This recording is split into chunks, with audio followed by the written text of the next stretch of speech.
China has announced a ban on exports to the United States of critical materials. We've been going through this list, and a lot of focus is on energy sources. China has just decided to hit back at the U.S. tariffs where it hurts the most. Instead of retaliating with more tariffs, Beijing has cut off the supply of crucial minerals and energy resources that U.S. industries can't survive without. This is a calculated move to cripple America's industrial backbone while rewriting the rules of global trade. 10% tariffs on all of Chinese goods went into effect at 12:01 this morning. The U.S. thought it could flex its economic muscles by throwing a 10% tariff on goods from China and an eye-watering 25% on imports from Canada and Mexico. Quite a bold move. Beijing has said that if the Trump administration imposes these new tariffs, it has no intention of taking things lying down. It will respond. We are firmly opposed to this unwarranted increase, and we do believe that this is in violation of the WTO rules. So that's why China is filing a complaint. But China wasn't about to play the victim here. Instead, the Chinese foreign minister, when speaking at the Munich Security Conference, made sure that China would respond to every move that was planned to bully us. So, they come back with a chess move so subtle and devastating, it's practically called financial warfare, that impact the life of Americans.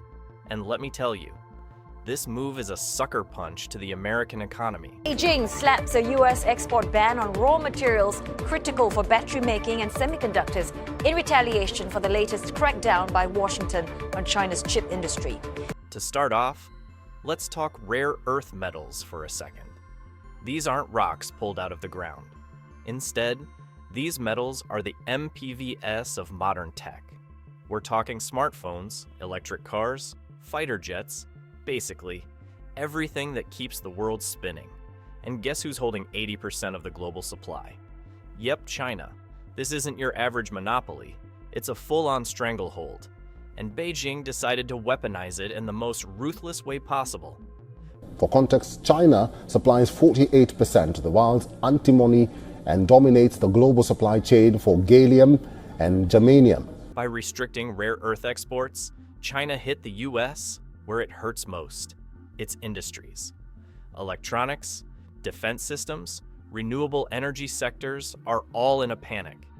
It's a really good sign that investors are gearing in for a long-term, not necessarily slowdown, but a long-term hit because of U.S.-China trade tensions. Tech companies are scrambling, trying to secure what they can, but the alternatives are not that great.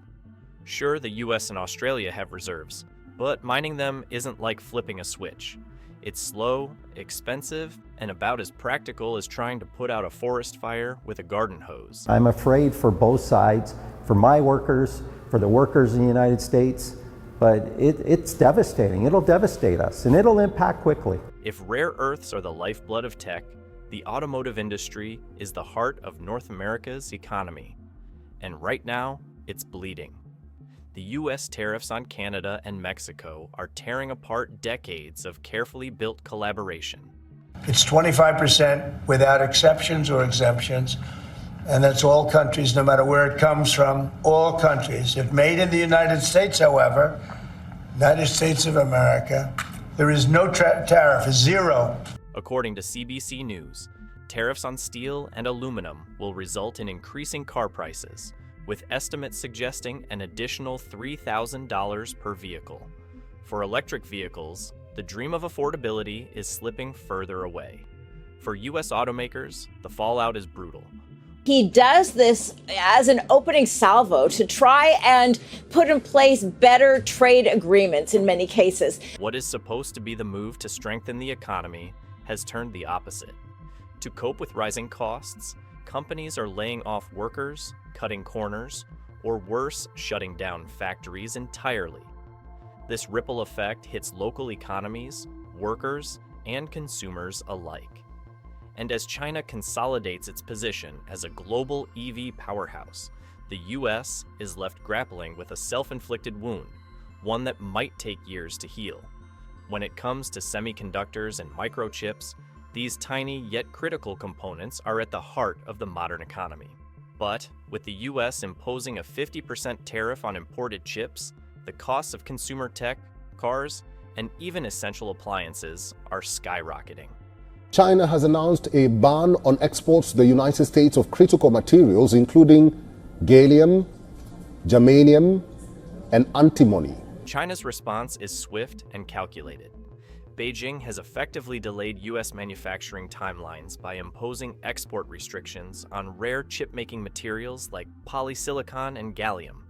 These materials, essential for semiconductors, military equipment, and renewable technologies, fall under dual-use items with civilian and defense applications.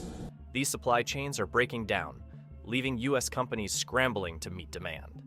In the meantime, the U.S. is funneling money into solving short-term supply shortages instead of driving innovation in next-gen technologies like quantum computing and AI. The broader the tariffs, the worse it's going to be for the world economy. If he levies tariffs on every country in the world, that's more harmful than just singling out a few countries. And the ripple effect doesn't stop at America's borders. Global manufacturers from Taiwan to Germany are shifting production to Southeast Asia, trying to avoid the worst of the trade war fallout. But efficiency and quality are taking a hit. Factories in Vietnam and Indonesia may offer cheaper labor, but they lack the infrastructure to match China's streamlined supply chains. 10% on U.S. crude oil and large displacement cars and pickup trucks. The energy sector, once a cornerstone of U.S. exports, is now caught in a geopolitical storm. China has made it clear it doesn't need American oil or gas, and they're proving it with new partnerships.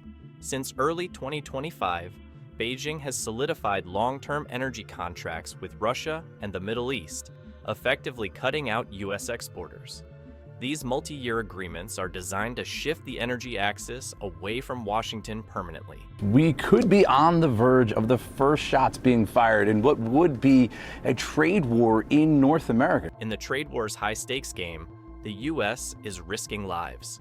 Every delayed shipment, rising cost, and factory that falls short all add up to a system on the verge of collapse. Meanwhile, China is playing a long game, and so far, it's working.